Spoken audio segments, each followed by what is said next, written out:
Okay, Rachel, we're live. Can you go ahead and introduce yourself and tell us what you're running for?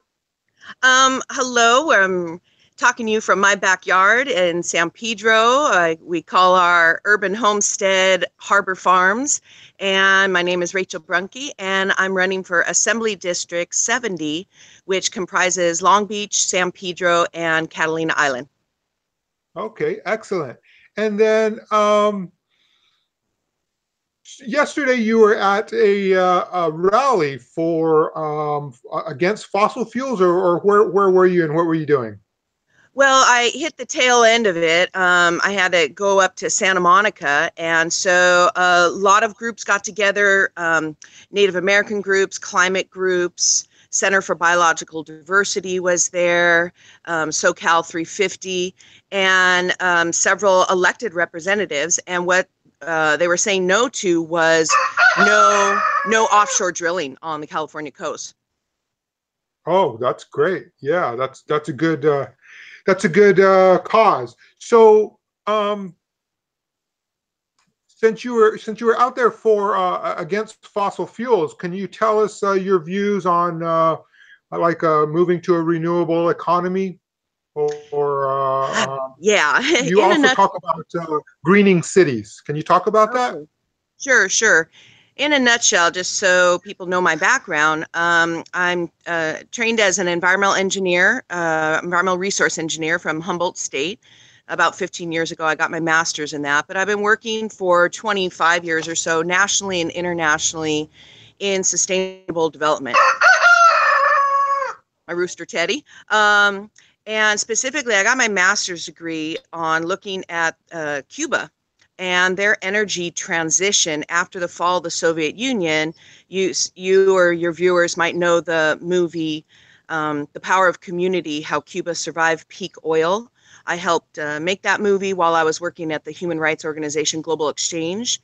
And so what we were looking at was after the fall of the Soviet Union, when there was basically almost a zero option, no oil anymore incoming into Cuba. What did you do? So I experienced firsthand what a country can do if faced with the ultimate option and what transition looks like. So we're not there right now in terms of we don't have the resources incoming. We can frack our state all we want and have natural gas and natural gas fired power plants, and we can dig up the Appalachian Mountains and get as much coal as we want, and we can drill offshore all over our waters and have another 100 years of supply.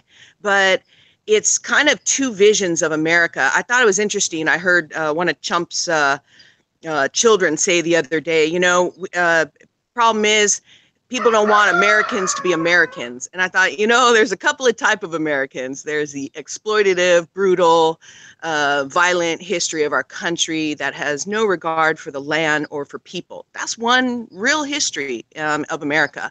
And there's another America that was always there, the vast majority of us who were good people, decent people, very creative and very free people. And that's why I'm a member of the Green Party, is it's deeply, deeply ethical and moral, but it's also a very free party. So with that kind of big answer, I think what's put upon us is what kind of vision do we want?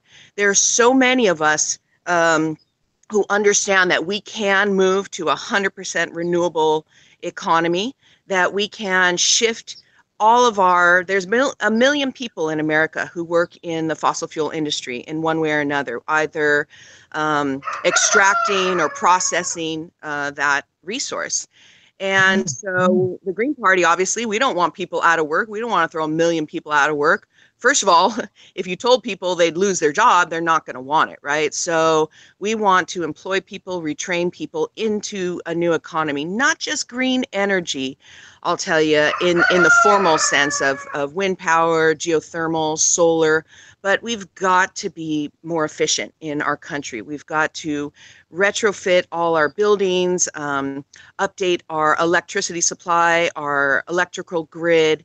And there's so many, use a smart grid in our city so that this thing called distributive power, like for example, I have photovoltaic panels on my roof. and I charge my electric car from it. And so that's a form of distributed power supply. And so realistically, how is a city going to deal with that? Instead of having this centralized power source, now the potential is to have and the hope is to have millions of homes and businesses, commercial areas all over with solar, let's say. So we're going to need to have thousands of techies help us handle that distributed energy supply in something called the smart grid. So those are just some examples of what could happen. And maybe you referred to my interview yesterday on the pier, is I was interviewing a few high school students. I'm a high school teacher myself, so I just love talking to that age group. And we talked about their excitement about being in a new green economy. And I'm here to tell you, as we both know, we're not high school kids ourselves, but it comes up pretty quick when you're in the adult world, right? It happens in a flash. And these young people who do not want the future that we're supposedly handing down to them, it's up to them and to those of us who understand to help them get excited about a new economy and to push us that way. So formally, I'd like our viewers to look up the concept of just transition if they don't already know it. It's about transitioning to 100% renewable energy economy, but in a way that's exciting to workers, not threatening. We're not at all about threatening workers. We're about engaging workers. And can I just say, Long Beach, San Pedro, very strong union towns. I come from a union background. You know, I get worker power, but a lot of times when we see at these community meetings where we're pushing for renewable energies, or we're pushing to help stand LA to have a 2,500 foot setback of oil drilling from all residential areas. When we're at these community events and we have people from labor unions coming, the workers, and they're speaking out against a transition, I just need to say to them, and I say on the campaign trail, they're not in power. They come to these meetings as if they're showing power, and what they are is they are the tools of the bosses. We want to help them take power in these industries, and if they do, then they will make the change, because the boss class will not make the change. So one last thing, if I may, Sure. something kind of, I don't know, unique to my perspective. I'm energy based, but I'm very agricultural based also. I've lived a lot of years in Latin America and rural areas. As if I can move my camera a little around, you see I'm growing food here in the city and things like that. I think that it's not just about electrical energy. We have to really be valuing and promoting and expanding our use of photosynthetic energy. We need to be, and you asked about greening the cities. Land reform is my number one issue. And what I mean by that is we have to think of the land in a whole different way. It's not as, we're here in a city, but it's not just about building every speck of land out, industrializing every open space. It's about understanding that we're part of nature and we need to mix city and kind of country together. And I'm telling you, I teach horticulture, I teach environmental engineering. I've been working for years with kids. That excites kids. That excites people, is when you talk about growing food, becoming more self-sufficient, more sustainable, planting native plants all around our cities in order to attract pollinators, creating biological corridors throughout our cities. Our cities need to become much more livable. And we need to seriously be thinking about kind of a post-industrial kind of world. We need an agro-industrial reality in our cities. Excellent. Not, So I like a couple of, go ahead. Not to fight climate change, but to save our communities. We're totally detached from nature, and it makes people very unhappy. We can't be that way anymore. Okay. So I like a couple of things you said. One of the things is, or I should say a comment on it, is Trump says he wants Americans to be Americans, but that's letting him frame the conversation. America is obviously diverse. And I hear a lot of people in the fossil fuel industry who want opportunities in a cleaner job because, you know, they have health issues because of these fossil fuel jobs. So I think that our message resonates with a lot more conservatives, or who he considers Americans, than they know or he knows. I really like that you said that. And you're a teacher currently by profession, correct? And by vocation. Go ahead. I'm sorry. And by vocation. And by vocation. It's you talked earlier about your PhD, and I just so people know my master's. Oh, master's. Oh, okay. That taught me to get a PhD. Well, you were talking about speaking with kids quite a bit, so people know that you're a teacher currently. So you have an interesting idea about decorporatizing land ownership. Yeah. Can you talk about that? I'll speak a little more on that. The reason I use land reform is, to me, it's the biggest picture. You know, obviously encompassed upon that within that is affordable housing, rent control, help for homeless, like emergency services. So when I say land reform, it's not talking anything too far in the future. It's the big picture.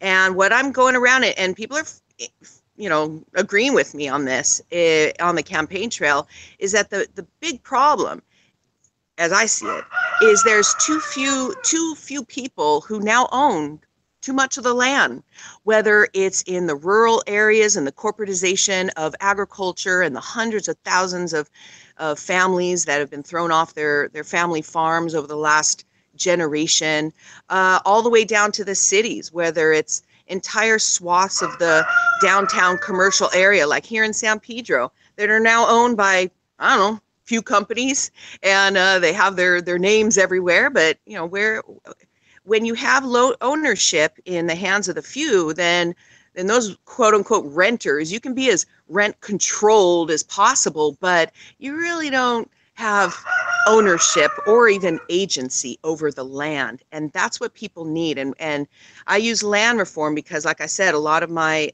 experience has been in Latin America. And formally, that's what I studied at Long Beach State, was political science, emphasis in Latin American affairs. It was during the 1980s, the wars, the Reagan wars against the farmers in Central America. And so I always read in my books about land reform, you know, these peasants and farmers need land. Well, you know, that's what we need in the city. When people talk about raising our salaries, it's, you know, very, very important, our living conditions. But the fact is no matter what our salary is, over half of it is still going to go to a landlord. So you can raise our hourly wage to $15, $20 an hour. The capitalist class, the ownership class, the landlords and banks are going to find a way to take that in the form of mortgage or rents. So I tell my students, and I tell people on the campaign trail, for example, my mortgage is $1,800 a month. Out of that, $800 goes straight to a bank. That has nothing to do with my home. My home was built 40, 50 years ago. All the workers at that time were paid off. Why does it still cost $300,000? And why is it that if I take 30 years to pay it off, it's going to cost $600,000? We look around and the banks are like palaces, and that's no way to run a society. And I just don't think that's really the majority of America wants that model. Right. So I think the way you subjugate people is taking their ability to provide their own basic human needs. And housing is one of those, water is another, obviously food. So definitely land ownership is definitely one way to subjugate people. And can I say one other thing is that, you know, if we had more security in our housing, and let's dream big, and full health coverage, a lot of people would kind of drop out of the workforce or be able to work part-time and be more in our communities. We'd be able to rebuild the land in our communities, rebuild our community infrastructure. I know a woman across the street from me, a couple of years ago, she was out on disability or something, and she was out for 3 months. She threw block parties, she started a neighborhood watch, And I spoke with her one time. She says, this is the best 3 months of my life, is I've been able to do so much. And that's the kind of, we need kind of liberation in this country, where we have a lot of good intentions, a lot of abilities, and we're stymied. We cannot do it. We have no time. We can't talk to each other. We need to be liberated in that way, have some more free time to do good. Yeah, and actually, we would have a lot of innovation and actual entrepreneurship, right? Because you could find a new way to make a living. Yeah. So absolutely. Now, you also talk about demilitarization. Are you talking about foreign policy? It's funny because when you're running for a state office or something more local, it's not federal. People don't seem to see the connection. But Martin Luther King says it's always the right time to do the right thing. So it's always the right place to talk about the big picture. That's how I feel. And if I become an assembly person, I wouldn't have control over any kind of federal budget, but I can definitely have a bully pulpit to say that half of our federal tax dollars are going into the military to support these 800 bases around the world, and trillions of dollars of continued war, these last few wars, et cetera, et cetera. And that what happens is when the federal budget starts to be more and more taken up in militarization, then there's a smaller piece of the pie for all the rest of it, which is peace and humanity and communities, et cetera. And so then they start cutting back on their end and telling the states and the cities they got to make it up. So they're absolutely linked financially, economically in that way. And they're also linked socially. I mean, we have well over 1 million, maybe 1.5 million young people whose parents have been deployed over the last 15 years to these just illegal, immoral wars ever since 9/11. And so you have that issue of kind of trauma. You have people coming back with PTSD, veterans just, not being able to reincorporate. Washington, D.C. doesn't deal with that. We have to in our cities. And, there's just a lot of consequences. Obviously, our country's has a lot of war refugees now, and so we're having to deal with that. So it's definitely an issue for all of us. Absolutely. And you as a teacher, I'll probably understand this probably as much as most people, is that students come out of high school and they have a couple of options. One is sign yourself to student loan debt that you can't get out of even with bankruptcy, or enter the military, which is, again, is like signing your life away. You're entering adulthood into servitude. Yeah. And I'll tell you, it's an issue I grapple with. It's, I teach, I have to be respectful of my space, and I am.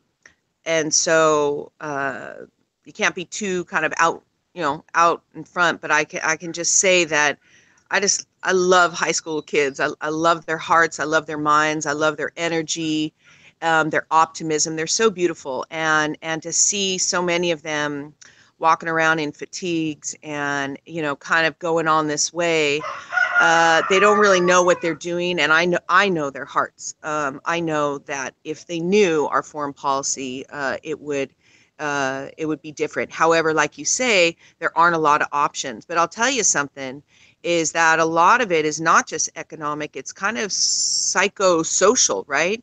You got these young boys, mostly boys, you got these young men, right, almost, and in that age group, they're rescuers. They're noble. They want to save the world. They want to help people. And this is what is presented to them as the way to help people. My goodness. I was in the Peace Corps for 3 years, and there's so many options. The problem with war is it doesn't leave time or money or space to talk about anything else, which is all the rest of it.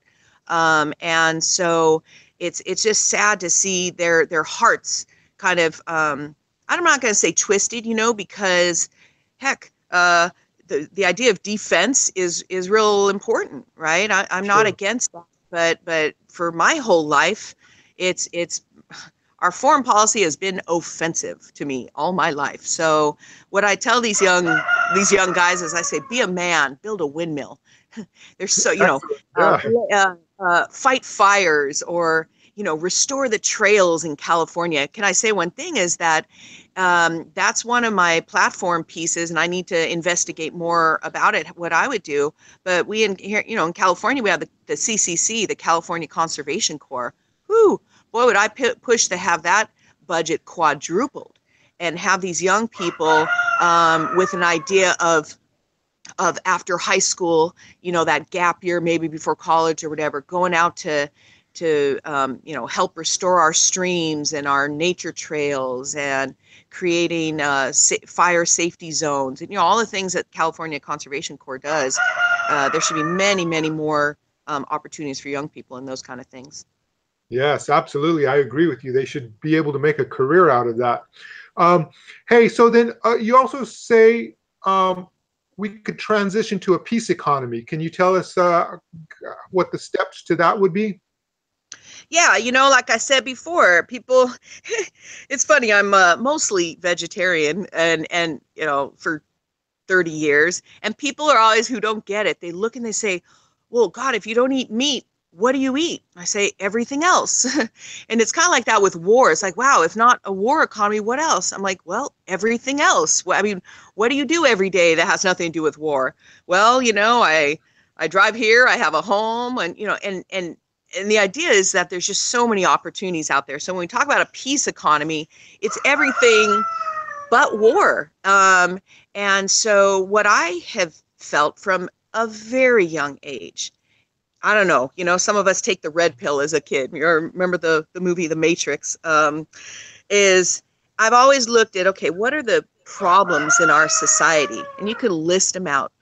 And I've always wondered, why isn't our economy, why aren't our jobs all about solving the problems? I mean, what's the purpose of an economy if not, and jobs and people's day being spent, if it's not to solve the problems in the society and in the world?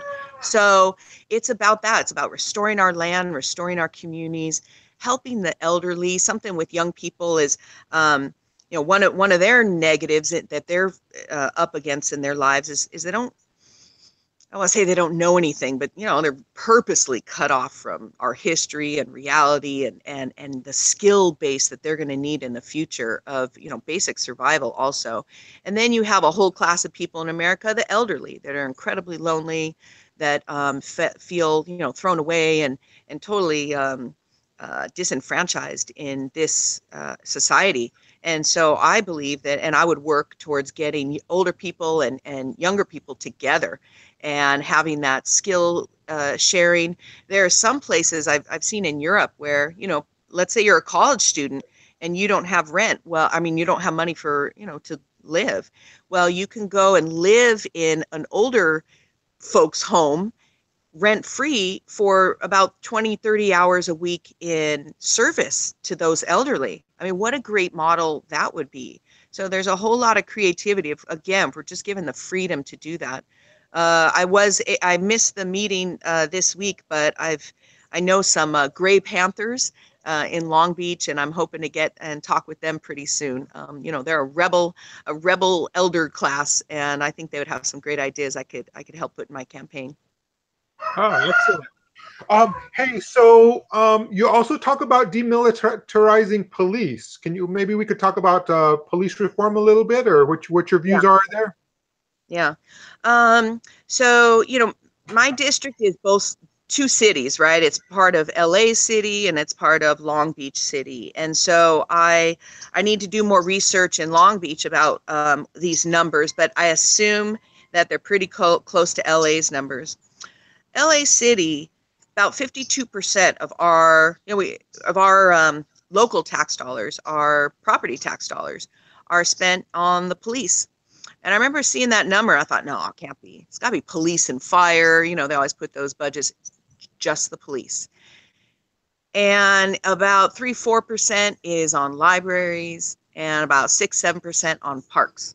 And when I learned those numbers, I was blown away. And I said, no wonder we're so screwed up. We have too much police on the streets. How can I say? we were watching a movie the other day, and it was from the early 1960s, and there was a police car, and it had a siren on the top and like one little gun. And now you drive around, and they have armored vehicles, and they're so over militarized, I would say, that's so huge of a budget that we're going into. Of course, we have to talk about their safety because, there's so many guns on the street also. So, it's a big mess. But obviously one of the big things that we're going towards, and we were really, really strong until Trump came to office, I think, with the move to to shut down private prisons. I mean, absolutely. You can't run a healthcare system for profit. You cannot run an education system for profit. You cannot run a military for profit like we do right now. And you cannot run a judicial system, basically, for profit. So that's a large part of it. There's a lot of problems. If you're not going to have any place for young people to go after school, i.e. parks and recs or libraries, you're going to end up with police. And can I say one thing also? Again, we're a very strong labor town, but all that needs to be called into question and into task. Labor unions need to step up politically once again. You can be technical about it and say that in later stage capitalism, labor unions are kind of a regressive force, and we're seeing that a lot. They want to build the Keystone XL pipeline. They're against, getting out of the fossil fuel industry for the most part, et cetera, et cetera. But you have also the prison guard labor union, and more people are just, wanting job security, wanting their own money, wanting more and more. And how can you defend the system that you're working in? The workers need to be politicized in that way, but we can't if you don't feel secure economically. That's that whole just transition issue. Yes, absolutely. You bring up an interesting point that in some industries, labor unions make it harder to get away from, for instance, over policing. Police unions are strong, very strong in our communities. So let me ask you. Can I say one thing? Sure. Is that one of the 10 key values of the Green Party is feminism, and that just does not mean just women, obviously, and things like that. But to me, it speaks to a whole mindset. And if we are going to have just transition, if we're going to have a peace economy, if we're going to green our cities and demilitarize our cities, it's not going to be led by a masculine, chauvinistic, testosterone-driven anybody, male or female. It's just got to come from a much, much more earth-centered, deep, loving, holistic space. And when we can come from that, then then a lot of answers just start popping into your mind. And this never really comes up in our progressive political campaigns, but this whole Me Too movement. I was listening to something on the radio and saying, oh, in our workplace, we're going to have to become more this and be careful of this and this. And I thought, women are disempowered at work, not because some guy is going to say something to them. They're disempowered because women are disempowered at work because when they got to work, they had to go leave their little child at a daycare center that costs $800 a month, that they're not sure how happy their kids are. They had to go back to the workforce after 6 weeks and leave their babies. We're in a school system where, not everyone is real happy with what's going on there. People don't feel safe. If you see what I'm saying, women are disempowered because of the structure of our society, not because of what any man says to them. Trust me, if you have a woman who's didn't have to go back to work for a year and a half, she knows her kid's safe, she's got some dynamic, creative, beautiful education system.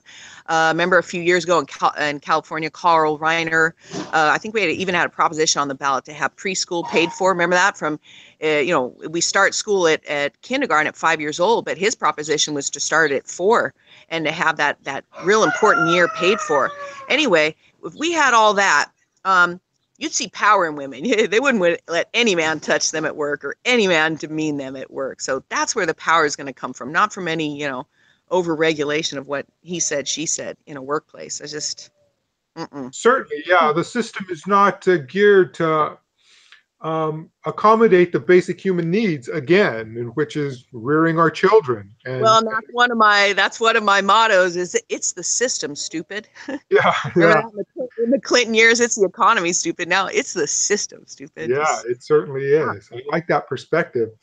Um, so, since you touched on women's issues, we're underrepresented in our government, and even in the Green Party, I think we're underrepresented by women. Although we have Jill Stein at the head of our party, I still see not as many women running for office. Most of the people that I've interviewed are male. Can you talk about that and maybe what's the cause and the solution to that?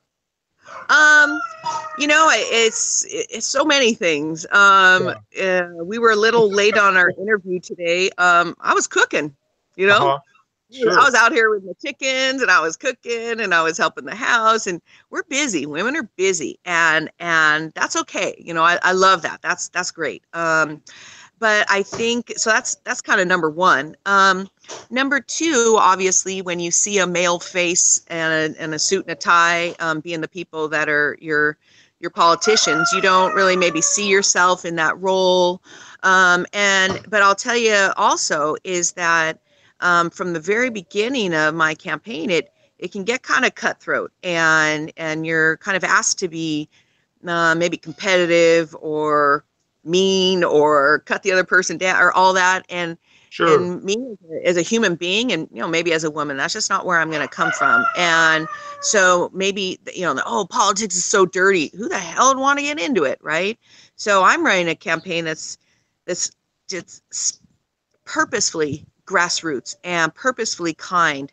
The other day, we were out collecting signatures, and the person who is the incumbent, his name is Patrick O'Donnell, and I've said this totally on the campaign trail, and I'll keep saying it, but I happened to say it to a woman who was an O'Donnell supporter and like a friend of his and everything in Long Beach, and there's no way I'm going to attack her and attack him. It's just ridiculous. So I say, he's a fellow teacher. He's a good person. But, I'm running because he's sitting. So that's another one of my little mottos. But, it's a very, very movement-based time and a very progressive time. And we just got to be in there kind of kicking butt all the time, and not taking no for an answer, and really pushing this vision. But again, this whole question of women in politics is how to do that from a loving space. So I just think that the Green Party really, really helps kind of give us the principles in which to do that. Absolutely. And I find that with a lot of the activists and a lot of the organizers that I work with, they're in large part very effective and usually women. So, yeah, I look forward to a more inclusive government for sure. Definitely. And whether we, whoever wins and gets in or whatever, this whole Green Party consensus model. We had our state convention in Ventura a few months ago, as you know, and we had one issue. It was actually on the Salton Sea, and there was some contention, and the way it went down about how the issue got resolved, it was so beautiful that I thought, wow, if our legislatures could look like this, or our community groups could look like this, it's definitely, people need to, if you don't know, look into the consensus model, because it is not a winner take all. Either or. It's definitely a both and way of organizing. Yes, excellent. Hey, okay, so there's a big issue in California right now. Single payer universal health care, SB 562 is the bill. What's your opinion on that? Well, the Green Party of California, and also myself personally, obviously, we support SB 562, and so we need to go to universal health care and to comprehensive health care. And I think it's really important that we start talking about health care is what we need, and not health care insurance. What we have done in the last 30 years is create a whole new industry. I mean, healthcare insurance industry. That's just bizarre. And so healthcare should not be for profit. And when it is, then in a capitalist economy, every time you get sick, you're helping the GDP. That's crazy. You know, every time you're in a hospital or someone gets shot and has to go to the emergency room, you know, great, you know, ching ching for the economy. And that's not the way it should be. So we need to go, you know, not only that, but in a whole different economic model. So it's called the Campaign for a Healthy California, right? That SB 562. But we need to improve our nutrition and have more preventative care in our health system, have safe and toxin-free neighborhoods so we're not all getting sick. I mean, how many jobs can come from that? Incredible amount of jobs. And at the state convention, because I work in just transition in the energy field, I stood up and I said, I have a concern. I didn't know as much about 562 as other people. And I said, I have a concern, you know, when we're talking about the healthcare insurance industry, we're talking about people, and we can't just throw them off the rolls either. First of all, it's not who we are as Greens, but second of all, no one's going to listen to us. And they said, no, in the bill 562 is assurance for the workers in the insurance industry, how to shift them or retrain them, you know, so it's a way to go. And I know one of the criticisms has been is that it lacks a funding mechanism. Well, okay, then find it. You know, if Rendon really had been like any one of us in the Green Party, he would have said, let's pass it and work it later, right? And let's just be out in front like California always is. Yeah, I think that's what our legislators are there to do, is to find the mechanisms that supply the needs of their constituents, right? Yeah. And yeah, like you said, it's a shame that they exploit you when you need them the most. I mean, you need healthcare, and the system exploits you. And again, to use your quote, it's the system. Yeah. Hey, can I say one thing about that also is that, you know, I think one of the big fears in this country is that if we had, and I kind of alluded to it before, if we had universal health care, a lot of us wouldn't need a full-time job. You know, a lot of people are in a full-time job because that's the only way they get bennies. And that doesn't mean, and you know, it's two ways of looking at human beings. Oh, you don't want a job, you're just going to sit around lazy. Nah. We want to spend more time with our families and our communities and helping our local environments, you know, human and natural, and that's where we need to go. So we need that security in order to do that. So that's number one kind of mindset nationally. But also, if we had full healthcare coverage in California, imagine the amount of jobs. I mean, even with Obamacare, as flawed as that whole concept is, you saw just tens of thousands of immediate jobs in rural areas and urban areas of people working in healthcare. So we need to just expand that number of people working in the healthcare industry, not the health insurance industry. Absolutely, I agree with you. So another thing you talk about on your website is people's assembly to engage the community, and you're including youth in that. Okay. Yeah, so that kind of dovetails with what we were talking about before with healthcare. And so remember, my website is Rachel4assembly.org. But so I'm going to talk about what I'm calling the People's Assembly. It's an organizing kind of idea. If we had more people in the grassroots, in our Senate districts, in our assembly districts, who understood the issues and who felt connected to their assembly person or state senator, you wouldn't have been able to sideline 562. The Senate wouldn't have been able to sideline SB 100, putting us all towards 100% renewable energy. There would have been so much pressure from the grassroots, it wouldn't have been possible. So in starting this run, I looked up the assembly because, you know, we're all learning here. What the heck does all this do, right? is that in the assembly, there's only 80 people in all of California, and in the assembly, and it's one representative for every almost 500,000 people, 485,000 people for one assembly person. That's ridiculous. That's totally ineffectual. We Greens, we're into decentralization. Well, not only economically, but politically. So I have an idea, and again, it always goes back to kind of kids, is and youth, which means families and communities, the base of all of this, is organizing. You take maybe a school district. It's kind of like a precinct, but instead of a precinct, maybe a school. And there are maps there are over 100 schools in my district, let's say, and they belong to neighborhoods. And if you could empower and find people who were organizers in those neighborhoods to look at what's going on in their neighborhoods and have a direct line. I told a guy the other day, I was like, you know what, if I win assembly, you're going to be one of my deputies. And obviously it's not something official or anything, but it's just an empowering organizing tool saying, look, if you know what's going on in your neighborhood, you seem like an activist to me, go figure out more, walk around, talk to people, go to the laundromat, go to the grocery store, just, be the eyes and ears of the community, and then come to me. You got a open door to me as an assembly person. Let's figure this out. I think it's really more important to organize geographically in small locales than it is even around issues. I'm for healthcare. I'm for the environment. I'm for education. Well, we all are in a way, so let's organize geographically. And that way, the problems are really local, and so the solutions need to be too. So I'm calling it building the People's Assembly. Excellent. I like the idea. Hey, yeah. So let's wrap up here with you just telling us a little bit about your campaign. Are you gathering signatures, or what stage are you in, and what are you trying to accomplish in the near future here?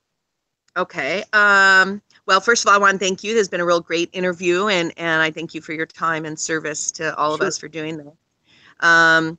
And so we're Monday, i.e. tomorrow, I'm going into our county registrars, and I'm going to turn in my 300 plus signatures. I already got assured that I have enough to get on the ballot. So these extra signatures are a way to organize and meet people, but also a way to not have to pay $1,000. So every signature you get kind of takes off the money we have to pay. And then we just heard there's this other kind of thing. We're all going to have to look into that, this other set of signatures. We're all learning. And once I can have a moment to breathe, my intention is to take the steps that I've gone through and put them up on my website, and just really clearly, as only a teacher can, just kind of give people the step-by-step how-to. Because part of the reason I'm doing this is for my 14-year-old girl. Maybe she wants to do this one day, and all these young people out here that want to be involved in it just seems just too big of a process. So that's one thing I want to do. I need to get to Catalina. I'm working with a local teacher over there, so we can hit all the areas. And again, just getting the word out. So that's my intention. And another thing, we had a meeting with several Greens in the area, and we want to start working together because there's so many of us in LA County right now running. It's really cool that, we have like these contiguous boundaries. So we're even talking about a green corridor, and I hope this is okay with my green peeps, but I'm also organizing with other people who are just great people that I've known, and no party preference, or even Democrats or Greens. And what I want to do is the primary June 5th. Everybody listen up. June 5th is United Nations World Environment Day. So I have an idea on election day to throw a big old Earth party and really make that simple. Yeah, eat Earth and probably demilitarization. Yes, that's great. Hey, so Los Angeles has quite a few candidates running. There's a full slate down there. Do you organize with all those? Kenneth Mejia and Miguel Zuniga and Dueñas? And Angelica Dueñas. Yeah, as a matter of fact, Kenneth, because he's been doing this for so long, has been a real pioneer for us and putting the wind in our sails. Someone else, he's no party preference, good friend of mine, Katie Arnold. He ran for city council here. He's now running for assembly, so he's a big help in the actual assembly thing. Miguel, yeah, we've known each other. He's worked on. I founded the LA Harbor Peace Coalition. We've done 2 peace weeks out here. 2 years ago, they started to militarize our harbor every Labor Day, and they put Fleet Week. And we responded immediately with Peace Week, with 7 days of actions to build peace. And Miguel was a speaker of the Green Party last Labor Day, and I hope he will be again this Labor Day. So he and I are organizing, and it's interesting. And Angelica, she and I are set, and stay tuned, everybody, because she and I are set to have I guess a face-to-face, but over, I don't know these technical things, but kind of like we're doing here. But she and I are going to sit down and have a candidate chat together as 2 women running for office. So that'll be real exciting about our views. Yeah, and so we're working with all of them. And Caney, interesting, kind of used to work in the military. Miguel has a lot of family who are veterans, and I have, my dad was a veteran, my partner is a veteran, but I come from a really, really pro-peace, anti-U.S. war foreign policy perspective. But it doesn't matter. We're going to organize a peace event together, and we're talking about having a peace platform party. And so it just goes to show you don't have to totally agree with someone in order to organize with them. And what I want to do is create a united front. You do that in the most powerful political places around the world. They get a united front together of everyone working together. Excellent. Yeah, that is what we need to do.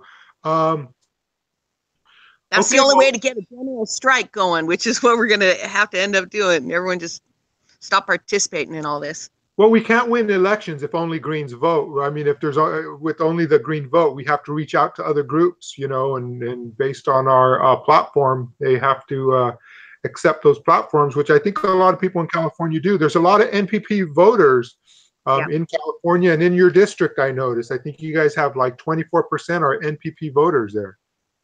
Sure, yeah. Yeah, heavily Democratic, but also MPP, sure. And también hablo español, entonces yo voy a estar trabajando con la gente aquí en mi distrito que hablan español. And I'm just saying, I'm going to go to the Spanish-speaking districts. Also, district, you mentioned the percentages in my district, and I think Hispanics are like even more than Caucasians now. So I mean, and they got a lot of issues. There's a lot of fear in the immigrant community, a lot of pain right now. As I mentioned before, I kind of cut my teeth politically. Well, first on Proposition 13, can I just say, is another issue of mine for Proposition 13 reform and start taxing large commercial properties at the going rate. But besides that, in the 80s, I was very against the Reagan wars in Central America.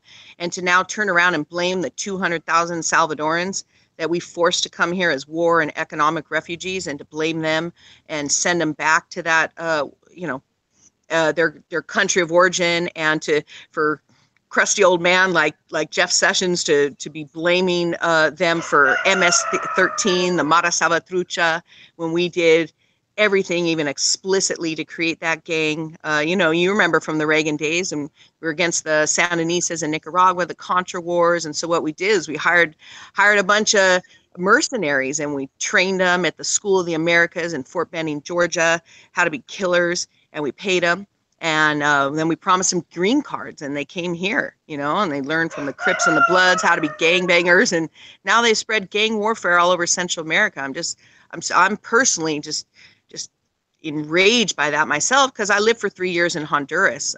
Beautiful country, beautiful area, beautiful people, Central Americans, and it's completely disgusting what's happening. And I'm pretty disappointed in my own people that don't seem to know or care, and we better start caring, because if not, it's going to come back to bite us, and we'll have no one to blame for ourselves but ourselves.